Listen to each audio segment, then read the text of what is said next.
My name is Melanie Bowen, and the last time I spoke to my stepmother, she told me I was playing cops and robbers like a child who never grew up.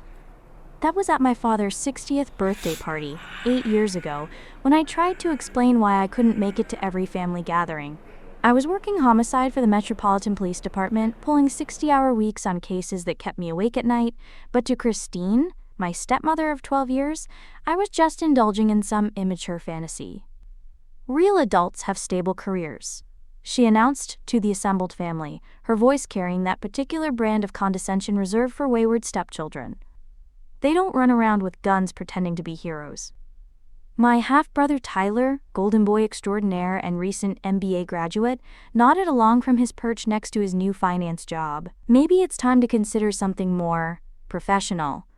Corporate security, perhaps. Something with regular hours and a future.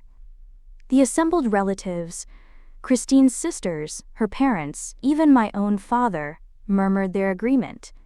I was 31 years old, a decorated detective with 6 years on the force, and they were talking about me like I was a teenager playing dress-up. Police work is a young person's game, my father said, trying to sound supportive while simultaneously undermining everything I'd built. Maybe it's time to think about settling down, finding something stable. Something stable. As if solving murders wasn't important. As if bringing justice to families who had lost everything wasn't meaningful. As if the commendations on my wall and the cases I'd closed were just elaborate games. But it was my stepsister Hannah who delivered the killing blow. I mean, let's be honest, Mel's always been the rebel of the family. First it was that punk rock phase in high school, then the criminal justice degree nobody understood, now this police thing. She'll probably move on to something else in a few years. The police thing. 8 years of my life reduced to a thing I was trying out, like a hobby I'd eventually outgrow. I left that party with my jaw clenched and my resolve hardened. Let them think I was playing games. Let them dismiss my badge as a toy. I had more important work to do. What they didn't know, what they couldn't have imagined, was that I wasn't just any detective. I was exceptionally good at what I did. The cases other detectives struggled with, the cold cases that gathered dust, the complex investigations that required intuition as much as evidence, those were where I thrived. My clearance rate was the highest in my district. I had a gift for reading people, for seeing patterns others missed, for getting witnesses to trust me with information they'd never shared before. The punk rock phase Christine had mocked, it had taught me to connect with people society had written off. The criminal justice degree nobody understood, it had given me tools my colleagues envied.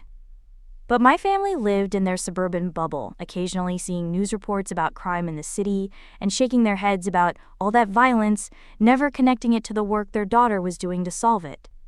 The years passed in a blur of cases, domestic violence murders that broke my heart, gang violence that required months of careful investigation, cold cases that demanded patience and persistence. I made sergeant at 34, lieutenant at 37.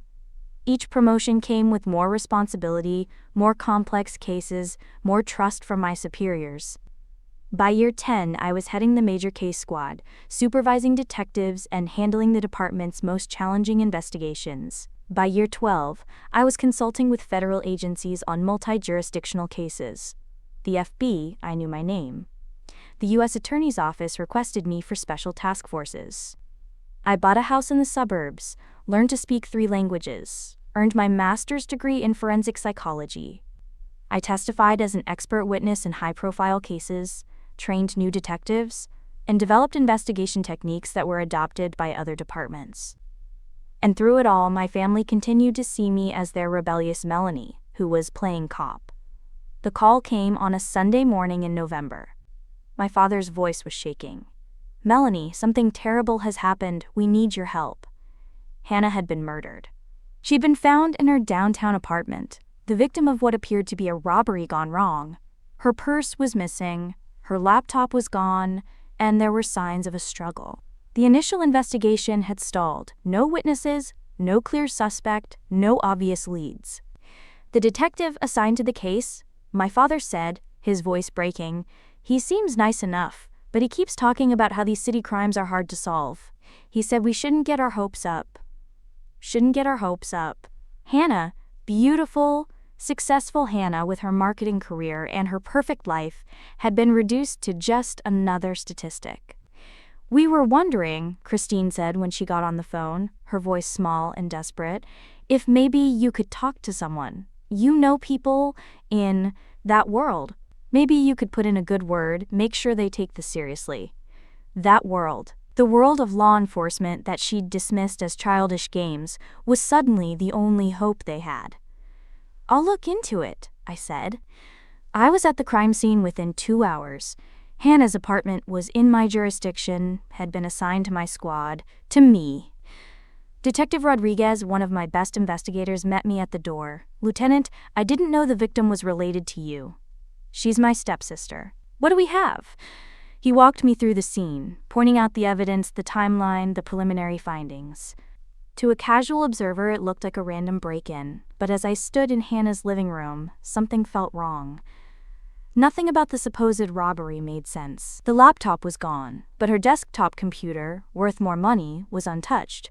Her purse was missing, but expensive jewelry was still on her dresser. The struggle had taken place in the living room, but valuable electronics in the bedroom were undisturbed. More importantly, I knew Hannah. She was cautious to the point of paranoia, had 3 locks on her door, and never would have let a stranger into her apartment. "Rodriguez," I said, "this wasn't random. Someone she knew did this." Over the next 72 hours, I dove into Hannah's life with the thoroughness of someone who understood that justice demanded more than surface assumptions. I interviewed her coworkers, her friends, her ex-boyfriends. I analyzed her phone records, her financial transactions, her social media activity. The picture that emerged was of a woman whose perfect life had cracks my family had never seen. Hannah had been having an affair with her married boss. When she threatened to go to his wife, he panicked. The robbery was staged to cover up a murder that was very, very personal. The arrest made local news. Hannah's boss, a prominent marketing executive with a wife and 2 children, confessed within hours of being confronted with the evidence. The case that other detectives might have written off as an unsolvable street crime became a lesson in how thorough investigation could uncover the truth. But my family never saw the news coverage. They were too consumed with grief and shock to pay attention to the details of how justice had been served. The funeral was held on a gray Thursday in December. The church was packed with Hannah's friends, colleagues, and our extended family. I sat in the front row, wearing my dress uniform out of respect, watching as person after person spoke about Hannah's life and the tragedy of her death. When the service ended, Christine approached me in the parking lot. She looked smaller somehow, diminished by grief and the realization that her perfect daughter's life had contained secrets none of them had suspected. "Melanie," she said, "I wanted to thank you for whatever you did." The detective, Rodriguez, I think? He said the case was solved because someone very experienced took charge of the investigation. "Rodriguez is a good detective," I said carefully. He said the person who cracked the case was one of the best investigators he'd ever worked with. Someone with years of experience handling complex murders. She looked at me with confusion. "Do you know who that might have been?" The question hung in the air between us. Behind her, I could see my father and Tyler approaching, both wearing the same expression of lost bewilderment. "Christine," I said gently, "I need to tell you something." I reached into my jacket and pulled out my badge wallet, letting it fall open so she could see the gold shield and my identification. "Lieutenant Melanie Bowen, Major Case Squad. I'm the investigator who solved Hannah's murder." The silence that followed was profound. Christine stared at the badge like she'd never seen one before, while my father and Tyler stopped walking, close enough to hear but too far away to fully understand what was happening. You're the detective," Christine whispered. "I'm the lieutenant who supervised the investigation, yes. Hannah's case was assigned to my squad, and I personally handled the interview that led to the confession." "But you work for the police." "I am the police, Christine. I've been a lieutenant for 4 years, supervising homicide investigations, training detectives, consulting with federal agencies." "The police thing you've been dismissing? I'm one of the best at it in the city." My father had reached us by then, and I could see him trying to process what he was hearing. "Melanie, what's going on?" "Dad, meet Lieutenant Bowen. I said, showing him my badge. "The daughter you thought was playing cops and robbers just solved your stepdaughter's murder." The conversation that followed was unlike any I'd ever had with my family. For the first time in decades, they asked real questions about my work. They wanted to know about the investigation, about how I'd identified the suspect, about what had given me the experience to see what others missed. Tyler, shaken by his sister's death and the revelation of my actual career, asked the question that cut to the heart of everything. "How long have you been? I mean, when did you become a lieutenant?" 4 years ago, I've been supervising major crime investigations, running task forces, consulting on federal cases. The rebellious phase you all thought I was going through, it's been my career for 15 years. Christine sat down heavily on a bench outside the church. "All those times we said you were playing games. I was solving murders. I finished. While you thought I was indulging some childhood fantasy, I was bringing justice to families like ours. Families who had lost someone and needed answers." "But why didn't you tell us?" my father asked. "I tried, Dad. Every time I mentioned my work, you changed the subject or suggested I find something more stable. It was easier to let you think I was playing dress-up than to keep explaining something you didn't want to understand. The truth was more complex than that, of course."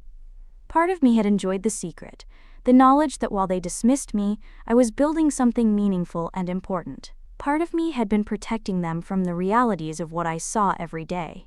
And part of me had simply given up trying to bridge the gap between who they thought I was and who I actually had become. But standing in that church parking lot, watching them grapple with the reality that their rebellious family member had just solved their daughter's murder, I realized something important. Their approval had stopped mattering years ago. I hadn't become a lieutenant to prove them wrong. I'd become a lieutenant because I was good at bringing justice to families who needed it. Hannah's case wasn't about showing my family who I really was. It was about doing my job. The funeral reception was awkward, filled with relatives who had heard whispered updates about my real job, and were trying to reconcile the Melanie they thought they knew with Lieutenant Bowen, who had solved a murder case. But I found I didn't care about their confusion or their belated respect. What mattered was that Hannah's killer was in custody, that her family had answers, and that justice had been served. 6 months later, Christine called to tell me she'd been telling all her friends about her stepdaughter, the police lieutenant. She'd apparently become quite proud of having a detective in the family, bragging to anyone who would listen about how I'd solved Hannah's case. I thanked her politely but didn't encourage the conversation. Her pride felt hollow, conditional on achievements she'd only just discovered. Where had that pride been when I was working my way up through the ranks, when I was earning commendations, when I was building a career that mattered? My father started reading the crime section of the newspaper more carefully, calling occasionally to ask if I was working on cases he'd seen mentioned. Tyler began introducing me to his friends as my sister, the homicide lieutenant, as if my rank were a party trick rather than the result of years of dedication. But their belated recognition didn't change the fundamental truth. I had built my career without their support, belief, or understanding. The girl they'd dismissed as a rebellious phasegoer had become a woman whose work protected people like them. The last time I saw the whole family together was at Christmas dinner 2 years after Hannah's death. As I sat at the table, listening to them discuss their jobs and their lives, I realized how little their world had in common with mine. They talked about quarterly earnings and marketing strategies and office politics. I thought about the case I was working, a double homicide that had stumped investigators for 6 months until I noticed a pattern in the evidence everyone else had missed. They worried about stock portfolios and vacation plans. I carried the weight of families waiting for justice, of victims whose stories deserved to be heard. When Tyler raised his glass to toast, quote, the most successful members of the family, including me in the gesture for the first time in my adult life, I smiled politely and said nothing. Success, I had learned, wasn't about their recognition or approval. Success was the knowledge that Hannah's killer was serving life in prison. Success was the dozen other murder cases I'd closed that year. Success was the young detectives I'd trained who were now solving cases of their own. The girl who had been dismissed as playing dress-up had grown up to become a woman who brought real justice to a world that desperately needed it.